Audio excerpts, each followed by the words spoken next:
Ele nasceu na Itália. Ainda jovem, veio para Goiás. Ao longo da vida, soube conciliar a vocação religiosa com o dom artístico. É o criador de alguns dos afrescos mais tradicionais de Goiânia. Para a crítica, é um dos introdutores da arte moderna no centro-oeste brasileiro. O personagem desta edição do TBC Memória é Frei Nazareno Confalone. E para falar sobre a vida e obra de Confalone, convidamos o biógrafo dele, o gestor cultural, escritor e documentarista PX da Silveira. Ele que é autor do livro Conhecer Confalone.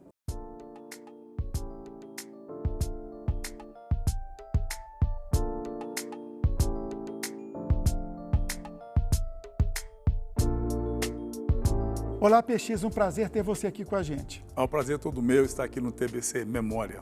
PX, pela quantidade de material que você trouxe aí, tudo de autoria sua sobre o Frei Confalone, você há muito tempo pesquisa a vida dele, né? Sim, desde a década de 1980, eu tenho pesquisado a vida e a obra de Frei Confalone. Tudo começou com uma pequena exposição que eu fiz na galeria, eu tinha a Multiarte Galeria, e dentro da programação daquele ano, eu fui fazer uma exposição do Confalone, que eu sabia, né, que tinha sido um pintor muito importante aqui na formação, inclusive, de outras gerações, né? Mas cadê as obras do Confalone? Ninguém sabia onde estavam essas obras, ninguém via essas obras, né? Então eu resolvi fazer uma exposição, consegui pouquíssimas obras para essa exposição, cerca de 8, 10 obras somente, mas foi a primeira.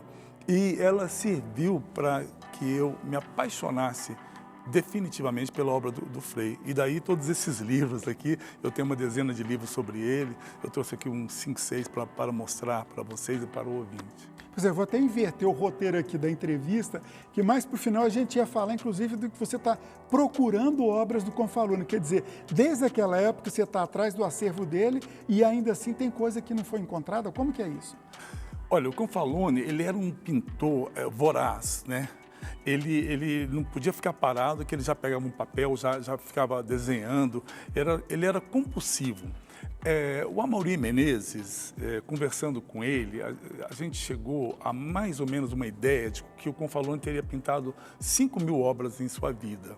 Né, no tempo. Na fase italiana e fase brasileira? Na fase italiana e brasileira, mas sobretudo na brasileira, porque lá na Itália ele ainda não tinha se dedicado à pintura como ele se dedicou aqui, a partir dos seus 33 anos de idade, né, quando ele veio para cá em 1950.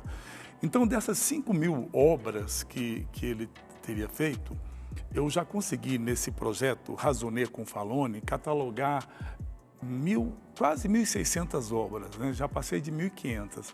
E até eu gostaria, se você me permite, fazer a propaganda desse projeto aqui, divulgar o projeto, que se chama Razoner Confalone. É o primeiro razoner sobre um artista goiano, né?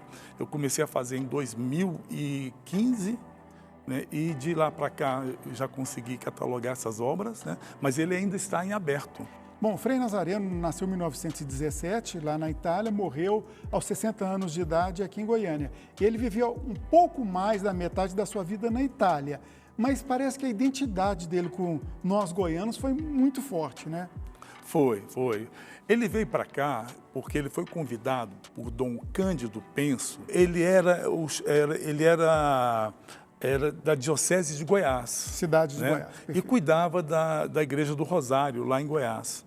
E a igreja tinha passado por um processo de reforma e Dom Cândido estava em Roma e também precisando de missionário para cá, né? A princípio ele convidou o Confalone para vir como missionário. O Confalone não quis vir. No começo da conversa, assim, o Confalone não respondeu favoravelmente. Mas quando, no dia seguinte, Dom Cândido convidou o Confalone não para vir ser um seminarista, exercer as suas funções de clérigo aqui na cidade de Goiás, na prelazia do Bananal, né? Mas não para ser um clérigo, mas para afrescar a Igreja do Rosário, que tinha sido reformada. Ou seja, pintar, né? Ele topou na hora, né? Agora, a diferença de pintura e afresco é que o afresco ele é feito com a massa fresca ainda da parede, né? de maneira que a tinta fique impregnada. E isso faz com que a qualidade da obra se estenda por anos e anos a fio. A pintura, ela é superficial. E ainda está lá esse afresco em Goiás? Está ali os 15 afrescos do Rosário, dos Mistérios do Rosário, né? São 15 obras magníficas que o Confalone começou a fazer em 1950 e só foi terminar em 1959. Né? Logo no início do período que ele veio para a cidade, depois de 1 ano e 3 meses, ele já estava vindo para Goiânia, porque ele percebeu que havia uma necessidade muito grande, uma abertura muito grande para as artes em Goiânia naquela época. E ele pediu a transferência, né? Ele foi o primeiro dominicano a se estabelecer em Goiânia, né? E ele conseguiu aquela área do setor Coimbra, aquela praça, que hoje tem o nome dele, né? Conseguiu aquela praça, conseguiu construir lá a igreja São Judas Tadeu, que ele projetou e acompanhou toda a construção. Então, quer dizer, o Confalone era uma pessoa muito dinâmica, muito produtiva, né? E tudo isso sem deixar de pintar e sem deixar de cuidar das suas ovelhinhas, né? Tá, falamos da igreja do setor Coimbra, agora da estação ferroviária, antiga estação ferroviária, inclusive foi recuperado recentemente. Fala um pouco desse outro afresco de Confalone. Na estação ferroviária, nós temos lá 2 afrescos, um frente ao outro, na parte alta do saguão de entrada, né? São, de um lado, os bandeirantes modernos, do outro lado, os bandeirantes antigos, né? Ele fez uma contraposição da população indígena e dos bandeirantes que vieram para cá, com uma projeção futura, que a gente vê assim uns trens que parece mais uns bólidos assim atravessando o ar, né? Uma coisa bem modernista. Exatamente. E são 2 obras em afresco, medem 9 de largura por 3 de altura, e que Confalone fez com toda a liberdade. Não é um tema sacro, né? É interessante notar isso, porque até então ele se dedicava a pinturas sacras, né? Nossa Senhora, as representações da Via Sacra, cenas religiosas, né? Ali não, ele já faz uma pintura profana, digamos assim. E o painel que está lá na antiga sede da CELG, setor oeste, na Avenida Anhanguera, parece que está sendo, inclusive, degradado. Como é que está a preservação disso? Olha, é uma pena, é uma coisa muito triste o que aconteceu com esse painel, né? Esse painel até 2019, ele podia ser visitado ali na sede da então Secretaria de Estado da Educação. Foi CELG, depois Educação, é isso, né? Sim, foi CELG, o prédio foi vendido e depois a educação alugou e se alojou lá, né? Ele sempre foi muito bem protegido, mas de uma hora para outra, o prédio foi abandonado porque a Secretaria de Estado saiu de lá e não entregou as chaves oficialmente para os proprietários, que não quiseram receber as chaves por motivos contratuais, né? E então o painel ficou ao Deus dará, literalmente ao Deus dará. E uma coisa abandonada, né, logo percebida, e eles entraram e o resultado é que o painel está irremediavelmente vandalizado. Tem salvação? Tem como Sem recuperar? salvação. Eu trouxe um técnico lá de Belo Horizonte, o Wagner Luz, para poder observar e fazer um estudo. E ele ficou aqui em Goiânia 3 dias estudando o painel e chegou à conclusão de que ele não tem salvação do ponto de vista técnico, né? O que a gente não deixa de ser otimista, né? A gente está, inclusive, propondo que esse painel seja embalado nas atuais condições em que ele está, seja retirado de lá. Retirar a parede mesmo. Retirar a parede, fazer uma embalagem, estabilizar quimicamente os agentes que o compõem, né? Faz uma embalagem e faz uma espera criacionista, né? Para ver se daqui a algum tempo possa existir uma tecnologia que consiga separar as tintas que no painel estão totalmente agregadas ali, sabe? De maneira que se você for mexer, você solta a pintura e isso causa um dano irremediável. Sempre se poderá reconstituir o painel, reconstruí-lo, mas não é a mesma coisa, né? Nós falamos dos afrescos, rapidamente da parte religiosa dele. Agora, ele gostava muito de pintar retratos também, né? Sim, mas o Confalone, ele pintava retrato, gostava de pintar retrato, mas só que ele não agradava, ele não fazia pintura para agradar, né? Geralmente as pessoas até reagiam mal ao retrato, porque não se identificava ele provocava. Com ele naquele momento. Ele provocava, ele geralmente ele via qualidades na pessoa que ela mesma não estava vendo ainda. Então, e isso refletia na fisionomia, né? Ele colocava, então, alguns detalhes que a pessoa ficava assim meio ressabiada e pensativa e não se apaixonava ali por aquela imagem dela, né?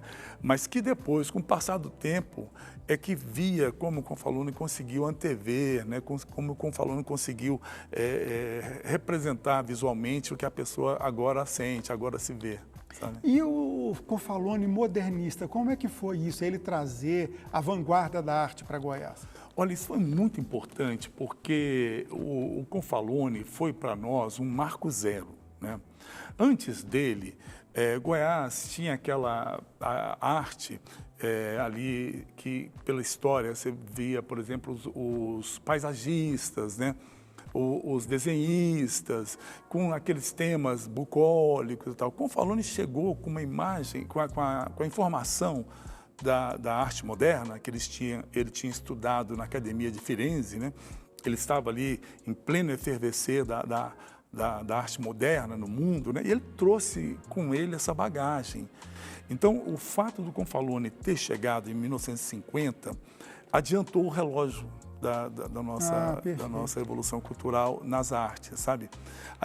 E outra coisa, fez com que a gente não fosse mais bebê da influência de Rio e São Paulo, mas sim diretamente lá da Europa, porque Rio e São Paulo bebiam da Europa, né? Se miravam e aprendiam da Europa, assimilavam coisas da Europa que depois vinha para cá, quer dizer, já de segunda mão. Com o Confalone a gente foi beber na fonte.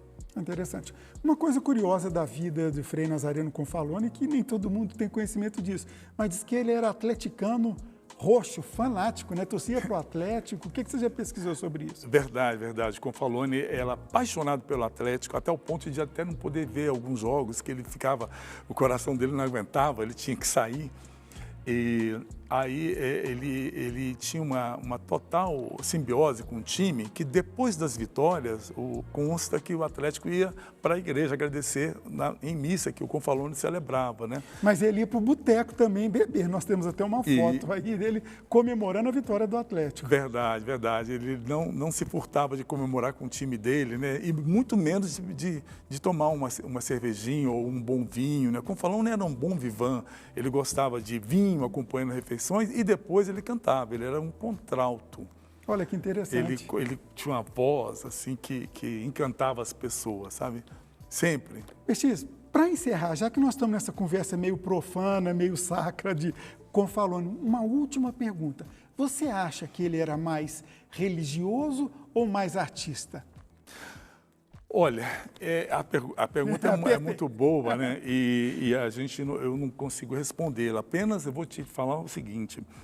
O Confalone, ele seguiu a via pulchritudinis. Repete aí, soletra. A via pulchritudinis, que é aquela via em que você chega a Deus através da beleza, né? Ele caminhou por essa via, a via da pulchritudinis. Através da beleza, da sedução da beleza, do poder da arte, ele faz a pessoa enxergar a Deus. Então, te respondendo, ele nunca deixou de ser religioso como sendo artista e nunca deixou de ser artista sendo religioso. Tá respondido. PX, muito obrigado, foi um prazer ter você aqui com a gente. Obrigado, eu que agradeço a oportunidade, falar de Confalone é sempre um grande prazer. TBC Memória, ajudando a preservar a história de Goiás.